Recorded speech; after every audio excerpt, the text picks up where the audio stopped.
नमस्कार, भव्य भारत न्यूज़ में आप सभी दर्शकों का स्वागत है। मैं हूं आर पांडे और आज मैं वाराणसी के दौरे पर हूं, जहां हमारे बीच संस्कृत के कई मेधावी छात्र मौजूद हैं। सबसे पहले मैं परिचय कराऊंगा। सत्यम, शिवम और आप हैं रुद्र। रुद्र जो है अभी आए हैं हमारे भरूच इलाके से, यानी कि गुजरात से, और आप हैं शिवम बिहार से, और आप हैं बिहार से। छपरा इलाके से। आप हैं नहीं, रोहतास। रोहतास इलाके से। तो ये हमारे साथ 3 मेधावी छात्र हैं जिनकी संस्कृति में रुचि है, जो आचार्य करना चाहते हैं, संस्कृत में आगे बढ़ना चाहते हैं। तो इसे हम जानने की कोशिश करेंगे कि ये इनकी यात्रा वहाँ से अपने घर से चल के बनारस तक कैसे आई और आगे ये क्या करना चाहते हैं। तो सत्यम, आप बताइए कि आपका घर कहाँ है और यहाँ तक की जर्नी की कहानी क्या है। यहाँ पे हम आए थे, पहले हमारे फूफा लोग एडमिशन करवाए थे दूसरे स्कूल में। हम बिहार के रहने वाले हैं और रोहतास ज़िले का। वहाँ से यहाँ एडमिशन हुआ, फिर पढ़ने लगे। फिर 8-9 महीना पढ़े, उसके बाद हम चले गए घर। फिर वहाँ से आए, 2-3 साल बाद वहाँ पढ़ाई किए बिहार में। तो यहाँ पे फिर अपना पढ़ाई चालू। नहीं, पारिवारिक स्थिति कैसी है आपकी। पारिवारिक स्थिति हमारी गरीबी रेखा है। अच्छा, गरीब घर के लड़के हैं। गरीब घर हैं। कितने भाई बहन हैं आप। 3 भाई हैं, 1 बहन है। अच्छा, 3 भाई 1 बहन है अभी। तो आपकी संस्कृति में रुचि कैसे हुई। संस्कृत में मेरा उतना मन नहीं लगता था, लेकिन अभी पढ़ाई मेरा उतना नहीं चला है संस्कृत में, जितना चाहिए पढ़ाई उतना नहीं है। थोड़ा बहुत था। तो अभी यहाँ पे आए हैं, शिवम भी हमारे हैं, वो पढ़ाते हैं, सिखाते हैं कैसे ऐसे पढ़ो। तो आप 3 भाई यहाँ पे शिक्षा के लिए आए हैं। तो जो आपके घर की जो आर्थिक स्थिति थी वो ठीक नहीं थी, इसलिए तीनों भाई आप संस्कृत में आ गए, या कुछ और कारण था, रुचि थी संस्कृत में। नहीं, संस्कृत में ऐसे भी रुचि थी 2 भाइयों की। वो 2 लोग वेद पढ़े हैं 2 साल। उनकी रुचि थी, अभी भी रुचि है। वो लोग अभी गांव गए हैं, अभी आने वाले हैं 2-3 दिन में। तो आप क्या कर रहे हो यहाँ पे, क्या किस चीज़ की पढ़ाई कर रहे हो। अभी हमारी मतलब ऐसे ही कर्मकांड पढ़ाते हैं, अभी बाहर गए हैं। अच्छा, तो आपने अभी तक सीखा क्या है, कर्मकांड में क्या सीखा। अभी चालू जैसे ही करने वाले थे वैसे ही चले गए। अच्छा, अभी आप सीखने ही वाले थे कि आप चले गए। तो आपके घर के पास भी स्कूल होते थे, स्कूल हैं भी आज भी, तो उसमें आप क्यों नहीं गए। मदर फादर एडमिशन नहीं करा पाए क्या। नहीं, उधर संस्कृत मतलब ऐसा नहीं है। नहीं, स्कूल भी तो है जहाँ पढ़ाई जाती है। हाँ, तो वो एडमिशन है, 10th तक पास कर दिए। अच्छा, 10th तक पास कर लिया है आपने। आगे करने की आपकी इच्छा है, तब आप इधर चले आए हैं अभी। और संस्कृत की पढ़ाई अभी शुरू करने वाले हैं आप अभी। क्या है, क्या बनने की कोशिश आपकी है। ना तो बड़ा ख्वाब नहीं है सर। इतना बड़ा ख्वाब, फिर भी क्या है, कोई ख्वाब तो होगी।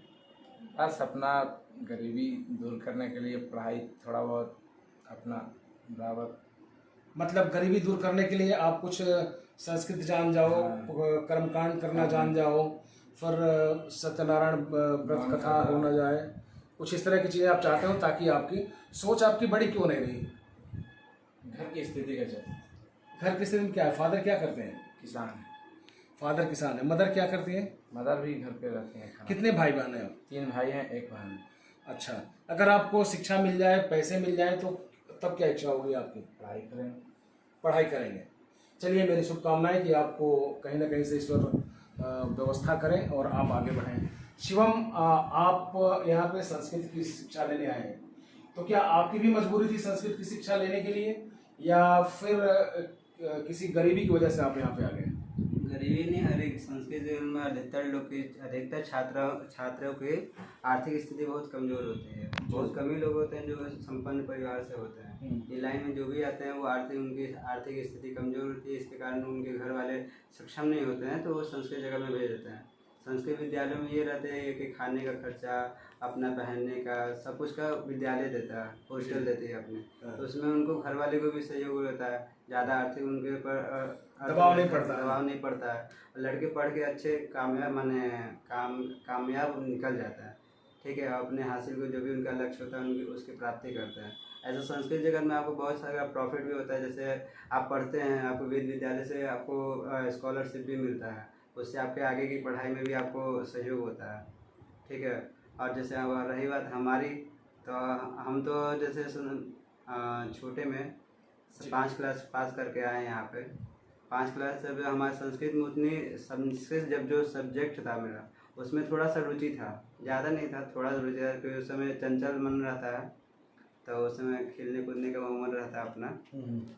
तो जब हम लोग आए, हम रहे मामा के यहाँ, मेरे में जो पालन पोषण किए मेरे मामा लोग के यहाँ, तो वही लोग देखे कि इनका संस्कृत में रुचि है, तो वो लोग को देख के अपने समझ बड़े थे तो अपना समझते हुए हमको बनारस में एडमिशन कराए। अच्छा, तो बनारस में आप आए हैं संस्कृत की रुचि की वजह से आप आए हैं। आपकी आर्थिक स्थिति ठीक है? घर की आर्थिक स्थिति भी थोड़ा सा उतनी ठीक नहीं है, गड़बड़ है, ठीक है, गड़बड़ है।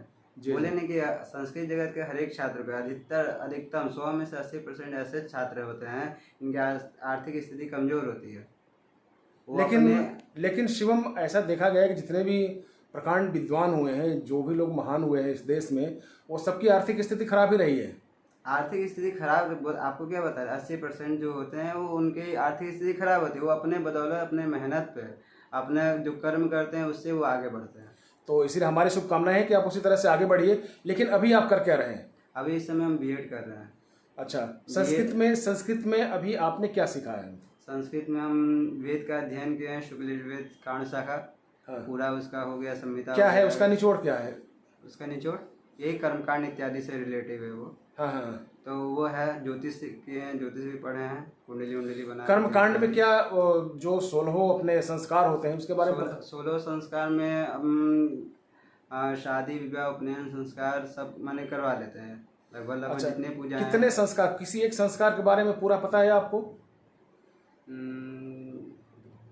जैसे समझे नहीं। 16 संस्कार जो होते हैं जन्म से लेकर मृत्यु तक जी, उसमें से किसी एक संस्कार के बारे में पता है जिसके बारे में आप अभी कोई कार्यक्रम संपन्न करा सके पब्लिक में जाके, कुछ इस तरह से?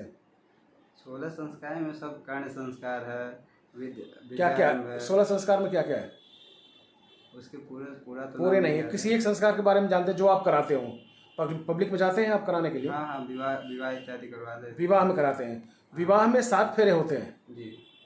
ऐसे अपने धर्मशास्त्र में लिखा है 4 फेरे होता है।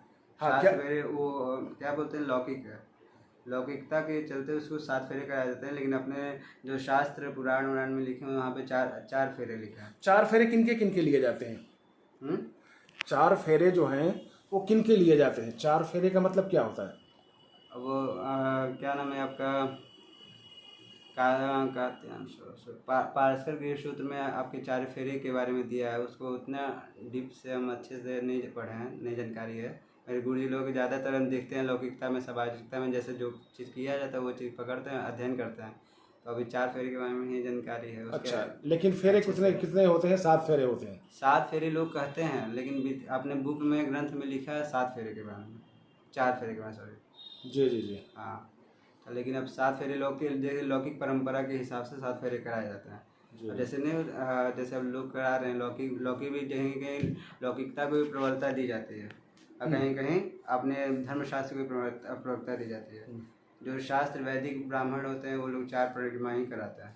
तो चलिए, हमारी शुभकामनाएं रहेंगी कि जब मैं अगली बार आपसे मिलूं तो आप चारों फेरों के बारे में आप जरूर बताएंगे और तुलना करके रखेंगे कि 4 फेरे और 7 फेरे जो लौकिक हैं इसको क्यों हम कराया जाता है। हाँ, क्यों कराया जाता है ये आपको अगली बार में बताया जाएगा। ठीक है, अब हम आते हैं रुद्र पे। रुद्र, आप ये बताइए कि आप यहाँ पे कैसे आ पाए? हम पहले गुजरात में रहते थे और 10th तक किया क्लास और 11वीं और 12वीं संस्कृत क्लास में किया और फिर 1 साल गुजरात में किया शास्त्री प्रथम वर्ष, और मेरे को BHU में एडमिशन लेना था। जी। तो इससे चलते हम BHU आए। अभी एंट्रेंस एग्ज़ाम होगा 2 महीने के बाद, उनमें वो एंट्रेंस एग्ज़ाम देंगे, बाद में एडमिशन होगा, वहीं पे पढ़ेंगे।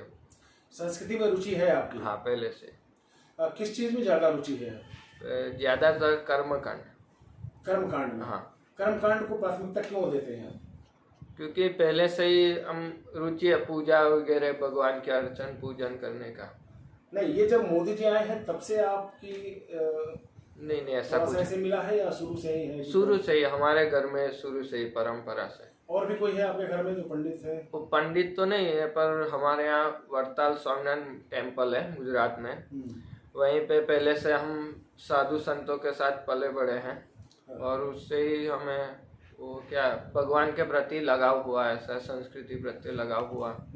और पहले से ही भगवान का श्रृंगार वगैरह करते थे, अर्चन वगैरह करते थे और धीरे धीरे उसमें रुचि बढ़ी संस्कृत में और पूजा पाठ में।